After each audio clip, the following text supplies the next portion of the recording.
إلى حضرة النبي المصطفى محمد صلى الله عليه وسلم وعلى آله وأصحابه وأزواجه وذريته وأهل بيته الكرام وجميع من المسلمين والمسلمات والمؤمنين والمؤمنات أينما كانوا خصوصا معرفة كتاب الشيخ شهاب الدين أحمد بن حجر العسقلاني الشيخ العلامة محمد ناصر البدني الجابر الشافعي ببركة الفاتحة. أعوذ بالله من الشيطان الرجيم. بسم الله الرحمن الرحيم. الحمد لله رب العالمين الرحمن الرحيم مالك يوم الدين إياك نعبد وإياك نستعين اهدنا الصراط المستقيم صراط الذين أنعمت عليهم غير المغضوب عليهم ولا الضالين آمين. بسم الله الرحمن الرحيم.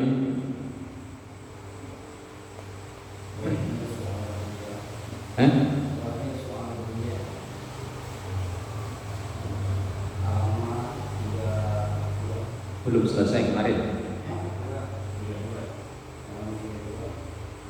Wal maqalatus saminatu. Belum. Wal kirsu alat dunia. Bismillahirrahmanirrahim. Wal hirsu alat dunia. Bukannya udah itu aja. Bukannya sampai titik kemarin. Sampai titik. Sampai titik. Wal maqalatus saminatu sekarang. Wal maqalatus saminatu. Kemarin sampai titik itu. Dan maqalah yang ke-8. Ketemu.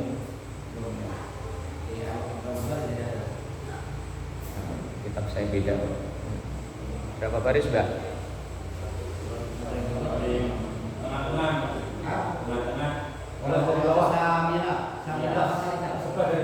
Saminah. Ya. Wal maqalatus saminatu dan maqalah yang ke-8. An jumhuril ulama'i ay aktsarihim, dari sebagian besar ulama. Jumhur, mayoritas ulama. Ay aktsarihim artinya mayoritas ulama. Rahmatullahi alaihim ajma'in.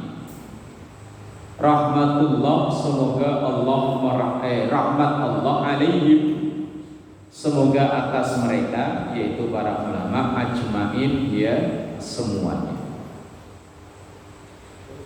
Innallaha ta'ala, sesungguhnya Allah ta'ala,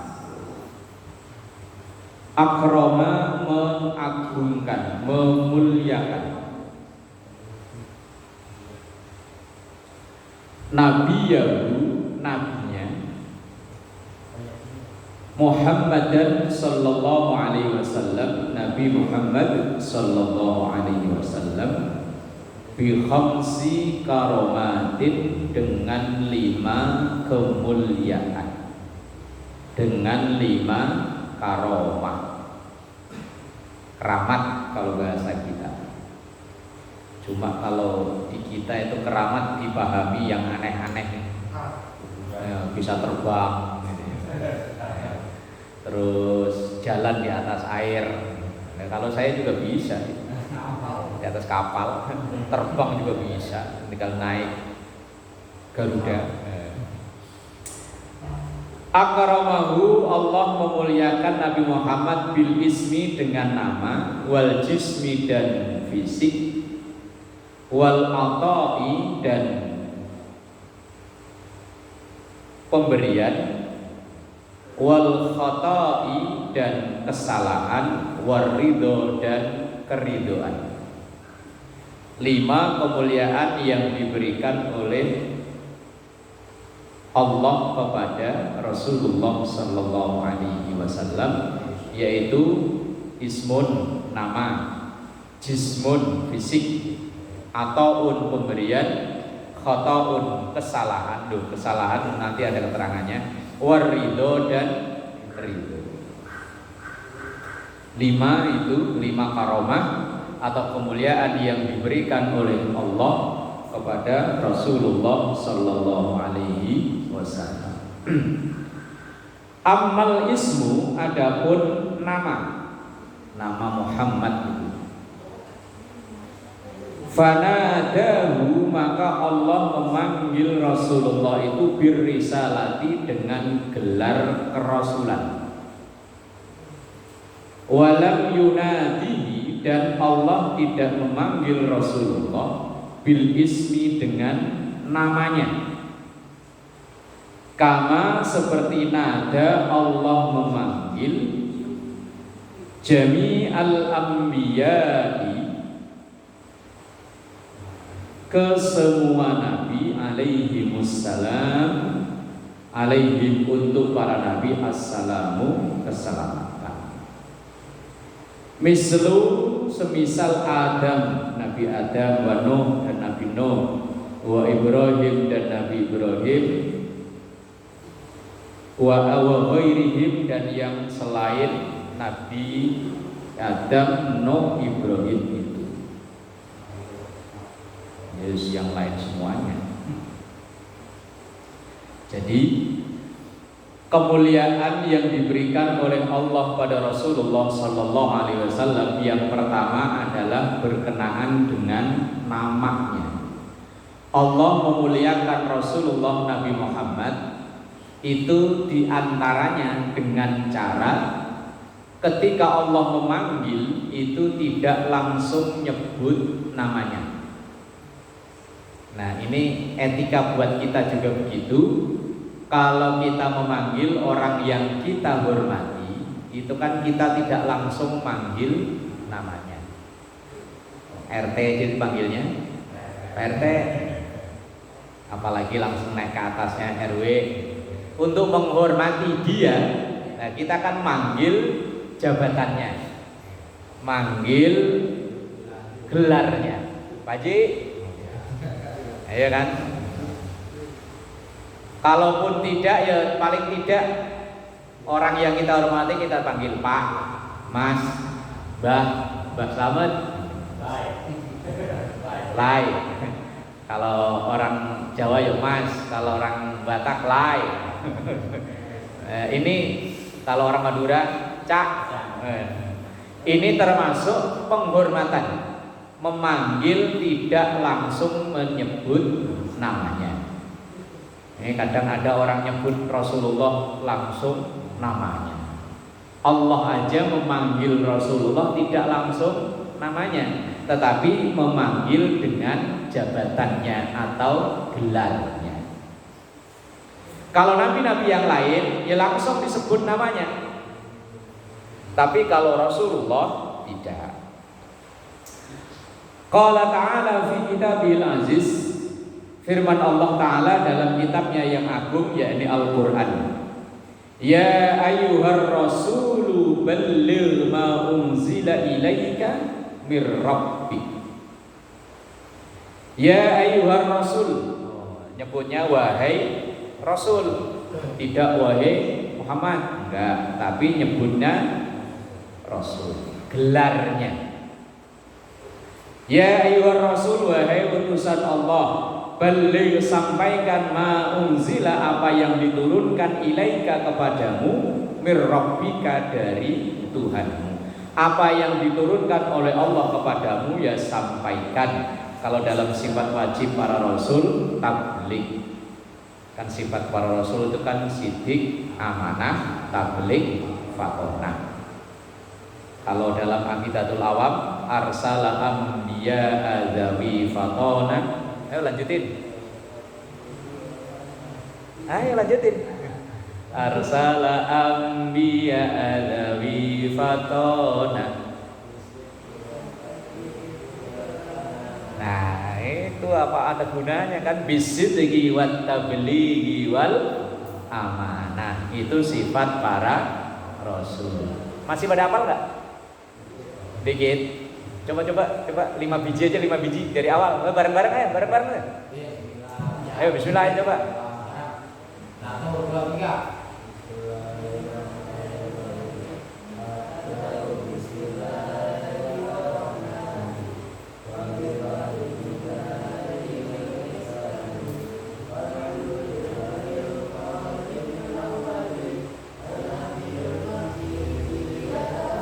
Wes lah, nggak usah akeh-akeh, dikit aja udah buat pemanasan. Masih inget atau enggak? Nah, itu akan ada bait arsala anbiya alawi fatona bisidqi wat tablighi wal amanah. Bahwa sifat para rasul itu diantaranya tabligh, tugasnya. Lah ini dalam konteks ini Allah memanggil Rasulullah itu pakai sebutan Rasul, ya ayyuhar Rasul, tidak ya Muhammad. Al-Maidah 67. Wa hadza fi waqti inzalil wahyi, dan sebutan atau panggilan ini pada waktu turunnya wahyu, turunnya ayat Quran. Amma waktul mukafahah, adapun pada saat berhadapan, yaitu pada waktu Mi'raj. Mi'raj kan langsung oleh Rasulullah itu menghadap Allah, yang oleh-olehnya sholat 5 waktu, yang dulunya 50 tawar jadi 5. Itu penawaran yang paling jago itu. Dari 50 kok deal jadi 5 itu kan. Itu yang ngajarin nawar Nabi Musa. Nabi Musa yang ngajarin. Ketika baru turun kan di Barzanji kan ada, cuman kalau kita baca Barzanji kan nggak pernah nyampe situ saja ya. Ketika Rasulullah Mi'raj itu ketika turun ditanya Muhammad, kalau bahasa kita ya, dapat apa? Perintah berapa? Apa? Sholat berapa? 50. Waduh, umat kecil-kecil Muhammad nggak kuat. Balik minta diskon mundar mandir, akhirnya yang dari 50 jadi 5. Itu kan nawar yang puluh ya. 45. Lah kalau lempeng jadi 50 nggak sempet mudut. Bikin kopi belum matang udah adzan lagi. Mancing baru pasang joran adzan lagi. Catur baru berjalan 2 langkah adzan lagi.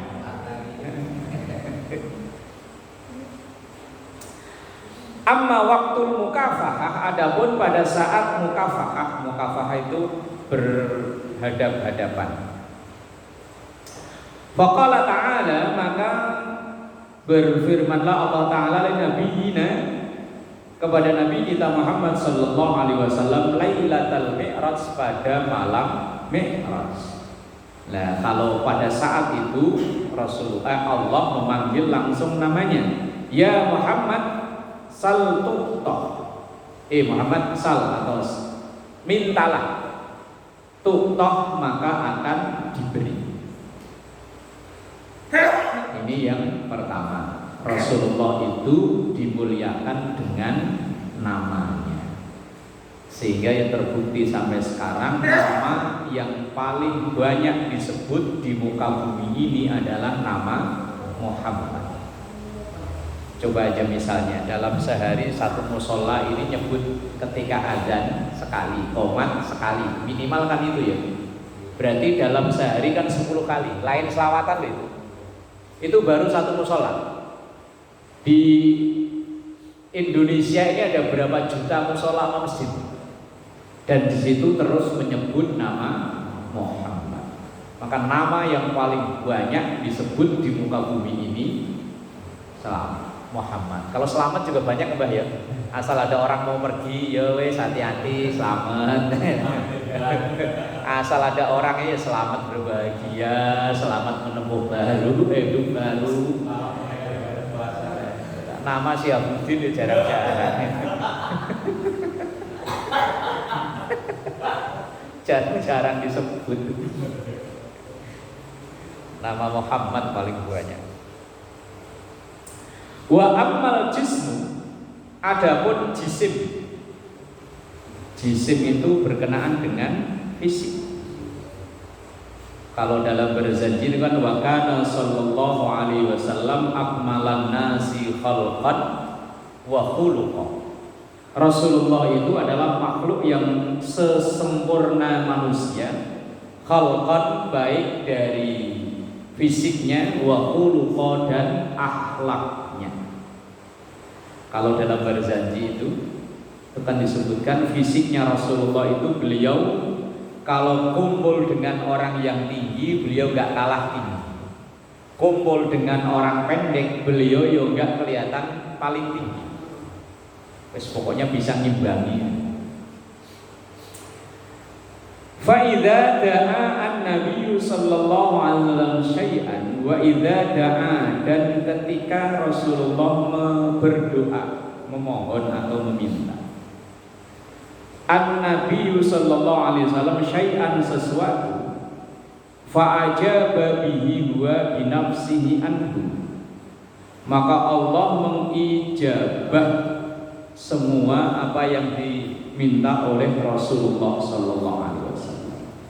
Walam yaf'al dzalika, dan Allah tidak berbuat itu lisairil anbiya'i, untuk selain untuk nabi-nabi lainnya.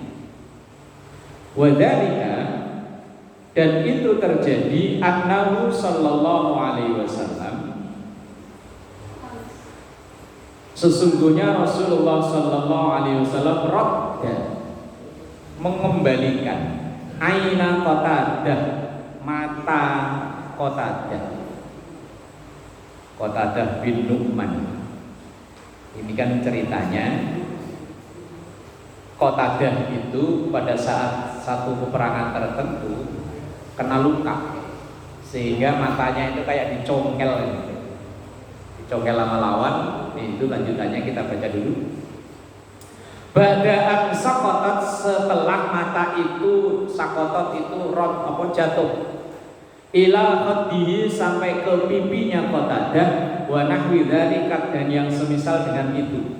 Qatadah itu pada satu peperangan tertentu terluka sehingga matanya itu kayak keluar gitu. Kalau mata keluar itu biasanya apa? Pelotot. Terus pokoknya matanya ini keluar sampai hampir jatuh ke pipinya. Lah oleh Rasulullah Shallallahu Alaihi Wasallam itu mata cuma dibalikin gitu, dibalikin langsung balik. Artinya bahwa di dalam diri Rasulullah, dalam anggota badan Rasulullah itu ada ijabah yang diberikan oleh Allah dari apapun yang dialami oleh sahabatnya saat itu. Abu Bakar saat berada di dalam gua di patok ular, kemudian diludahin, sembuh. Wong ludahnya Nabi. Coba kita yang ludahin, malah tetanus. Wa ammal ataf, adapun pemberian, fa'atahu, maka Allah memberikan kepada Rasul bila soalin, tanpa diminta, tanpa Rasulullah meminta dulu. Qala ta'ala, firman Allah Ta'ala, inna a'tainakal kautsar. Inna, sesungguhnya kami, a'taina, telah memberikan kepada engkau Muhammad al-Kautsar. Al-Kautsar ini artinya banyak. Ada yang memaknai telaga Kautsar, ada yang memaknai nikmat yang gak terhitung, ada yang memaknai keturunan yang gak terputus. Karena surah Al-Kautsar ini kan asbabun nuzulnya, sebab-sebab turunnya itu Rasulullah asal punya anak laki-laki, semuanya wafat pada saat usia masih balita.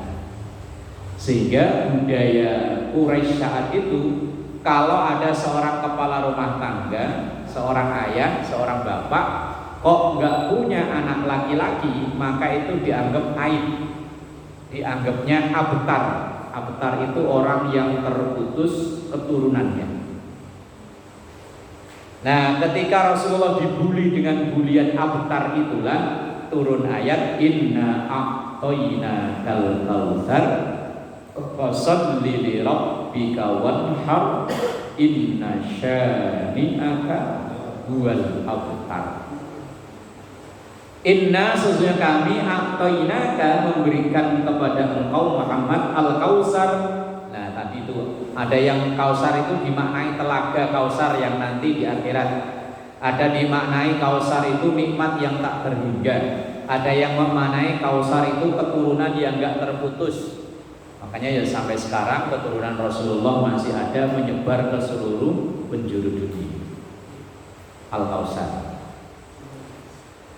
Dan Rasulullah menerima nikmat-nikmat itu, beliau tidak meminta dulu baru dikasihkan. Nah itu juga kita juga begitu ya. Kita punya dua mata, dua telinga, kuping, dan dulu kan nggak request ya. Lahir-lahir ya udah dikasih begini, tinggal manfaatin. Nah, kalau requestnya gimana? Kita malah belum tahu. Bapak kita juga cuma nitip segitu-segitunya doang ya. Lah iya yang dititipkan cuma segitu-segitunya doang kan ya. Lah iyalah kok jadinya sampai begini nih. Ya enggak request. Ya kalau pengen sih pengennya begini pengennya. Waqala dan firman Allah Ta'ala wala saufa yu'tika rabbuka fatarda. Wala saufa dan semestinya yu'tika Allah memberikan kepada engkau rabbuka Tuhanmu fatarda, maka engkau puas. Allah memberikan segalanya pada Rasulullah, maka Rasulullah ya sangat puas, artinya ya sangat bersyukur. Ad-Duha ayat yang ke-5. Wa ammal khata, adapun kekeliruan. Khata itu kan keliru. Fa dzikrul afwi, maka Allah menyebutkan ampunan qabla dzambihi, sebelum kekeliruannya itu. Haitsu qala, sehingga firman Allah Ta'ala afallahu anka lima adzinta lahum hatta yatabayyana lakal ladzina shadaqu wa ta'lamal kadzibin. Afallah, Allah memberikan ampunan angka kepada engkau. Jadi Allah mengampuni dulu baru menyebutkan kesalahannya, kekeliruannya. Kekeliruan Rasulullah saat itu pada saat perang Khaybar kalau nggak salah. Itu banyak orang-orang yang munafik itu pada izin. Ya Rasul, saya nggak ikut perang, ya izin hujan. Jadi saya nggak datang. Ya Rasul, izin banjir. Ya Rasul, izin priang. Ya Rasul, izin daftar anak sekolah umpama. Lah akhirnya orang-orang yang dalam hatinya ada kemunafikan banyak yang izin. Lah Rasulullah itu langsung izinin, ya udah deh kalau memang hujan nggak usah hadir, nggak apa-apa. Oh ya udah deh kalau nganterin anak sekolah ya wes. Ya udah deh kalau priang nggak apa-apa. Lah ketika Rasulullah mengizinkan orang-orang yang pamit tidak ikut perang itu, ternyata oleh Allah dianggap kekeliruan. Maka dalam ayat itu di surah At-Taubah ayat 43, kalau yang ditulis di situ kan cuman afallahu anka, cuman itu tok kan. Lanjutannya itu lima adzinta lahum hatta yatabayyana lakal ladzina shadaqu wa ta'lamal kadzibin. Afallahu anka, Allah memberikan ampunan kepadamu. Lima adzinta, terhadap engkau memberikan izin lahum kepada mereka hatta yatabayyana lakal ladzina shadaqu wa ta'lamal kadzibin. Padahal engkau belum cross check apakah alasannya itu benar apa enggak. Nah saat itu Rasulullah langsung ngizini, tapi ternyata dianggap keliru oleh Allah. Enggak di cross check dulu, kok langsung main iya aja. Nah kadang kita itu kan ya wis main percaya aja ya. Pak hadir ya? Ya wis. Ya. Nah itu ternyata Allah dianggap keliru. Wong belum cross check kok udah langsung diizini. Tetapi kekeliruan itu oleh Allah sebelum menyebutkan kekeliruannya, langsung Allah memberikan ampunannya terlebih dahulu. Artinya ma waqa'a minka min tarkil afdoli wal aula. Artinya ma waqa'a yang terjadi minka dari engkau Muhammad min tarkil afdoli dari meninggalkan yang terbaik wal aula dan keutamaan. Wa ammar ridho, adapun ridho yang kelima kan ridho. Falam yuraddu alaihi, Allah tidak pernah menolak dari Rasulullah itu fidyahnya, wala shadaqatuhu dan sedekahnya, wala nafaqatuhu dan nafaqahnya. Kama raddaha ala sairil anbiya, seperti Allah menolak dari nabi-nabi yang lain. Fa innan nabiyya sallallahu alaihi wasallam, sesungguhnya Rasulullah sallallahu alaihi wasallam. Nah, kalau kayak gitu dibaca apa, Pak? Duha. Duha, berarti sholat duha gitu ya. Bukan begitu maknanya. Doha. Doha itu artinya Rasulullah pernah menyembelih udhiyah, bukan sembelihan. Iya, doha, bukan duha. Kalau duha ya benar sholat duha, tapi bacanya nggak begitu. Doha, menyembelih hewan kurban an ummatihi, untuk umatnya. Nah, dalam satu riwayat, ketika Rasulullah Sallallahu Alaihi Wasallam itu menyembelih kurban, itu kan beliau kan membaca Bismillahi hadhihi min Muhammad wa min ummati Muhammad, dengan menyebut nama Allah, kurban ini dari Muhammad, wa ali Muhammad dan keluarga Muhammad, wa ummati Muhammad dan umat Nabi Muhammad.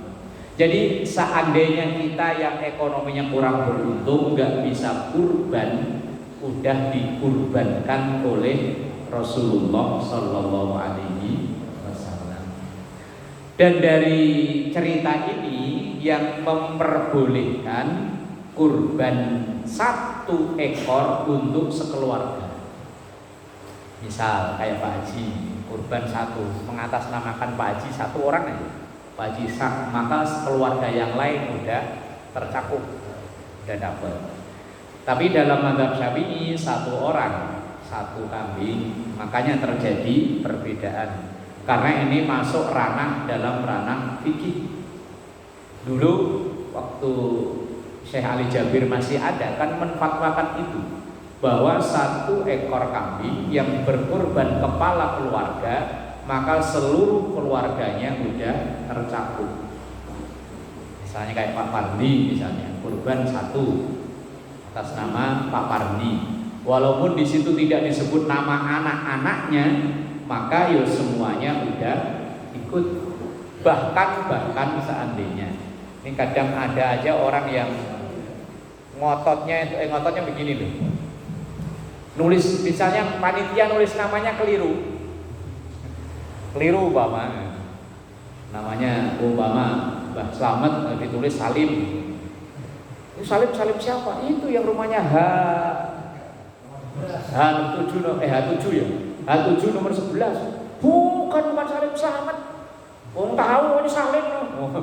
Mau ditulis Salim kayak mau ditulis Prengki kayak, ya pokoknya kalau yang nganterin, yang ngasih duitnya itu dari Mbak Slamet, tetap Slamet walaupun namanya keliru. Ini kadang ada kalau yang kita tahlilan kadang nama disebutin atu-atu, ilaruhi sampai segambreng, disebut satu aja udah nyukup. Allah Maha tahu bahwa yang dihadiahi itu siapa, Allah Maha tahu. Seandainya pun nggak disebut, cuman kita pengennya disebut atu-atu. Kurang Abdul. Nah, Rasulullah itu pernah berkorban satu ekor kambing, beliau niatkan untuk dirinya, untuk keluarganya, yang untuk umatnya. Lah umatnya ada berapa miliar orang?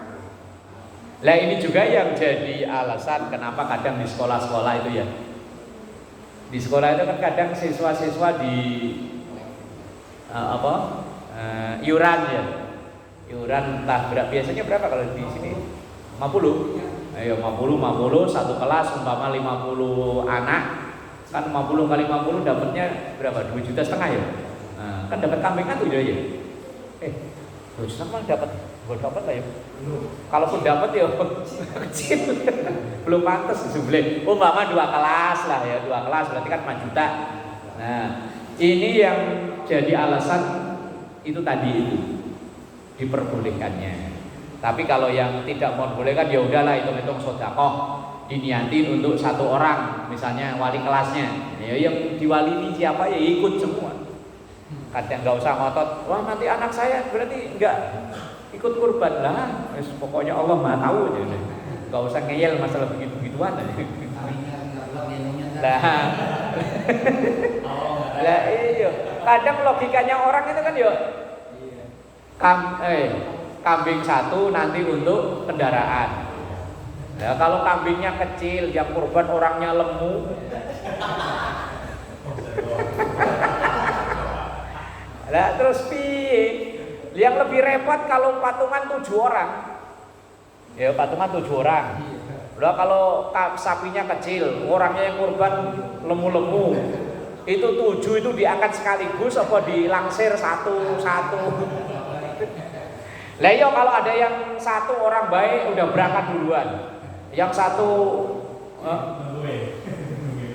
yang 1 umpama ahli maksiat itu, apakah nungguin dulu dikecekin di neraka dulu kan ya enggak. Itu hanya sebagai gambaran. Orang bangun musola, bangun masjid, nanti musolanya, masjidnya jadi kendaraannya di akhirat. Itu bukan kok nanti langsung musola ini nih terbang langsung kita nebeng yo.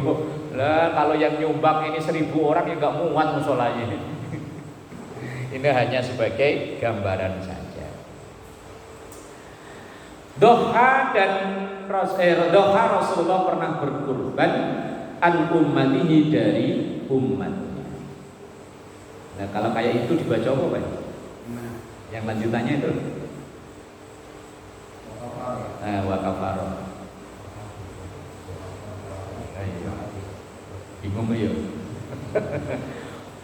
Itu bacanya fa-nya itu ditasydid wa kafar. Dan Rasulullah pernah mengkifarati. Ya, mengkifarati itu itu loh. An ummati dari umatnya bisa biabil jima'i dengan sebab berhubungan badan fi Ramadan di bulan Ramadan. Rasulullah itu kan cerita ini kan masyhur ya. Ada entah itu ngaten baru apa-apa ketika Ramadan kebablasan berhubungan sama istrinya. Nah, kemudian dia lapor pada Rasul, ya Rasul, gimana ini? Ada apa? Saya kok bablasan sama istri. Wah, wes ampun. Ya hukumannya kamu merdekakan budak. Walah ya Rasul, saya sendiri baru merdeka kok. Duit dari mana merdekain budak? Gak kuat ya Rasul. Nah kalau gitu puasa 2 bulan dah, 2 bulan. Ini sebulan baru berapa hari udah kebobolan. Nah kalau gitu ngasih makan orang 60 orang fakir miskin. Ya Rasul 60 saya makan sekeluarga aja empot-empotan. Udah kan? Kemudian Rasulullah masuk ke dalam bawa sekeranjang atau 2 keranjang dalam riwayat. Nah ini bagiin sono ke kampungmu, ke orang-orang miskin di kampung. Ya Rasul, sekampung saya yang paling miskin. Lah kalau saya kok tiba-tiba bagi-bagi makanan, orang-orang pada ketawa ya Rasul.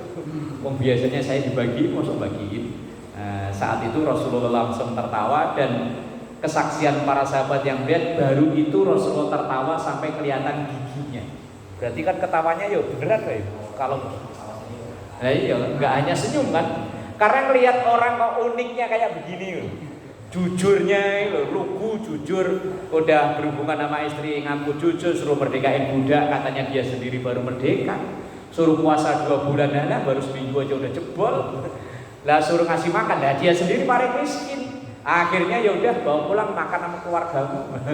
Lah itu Rasulullah mengkifarati, kafaro itu tadi dulu.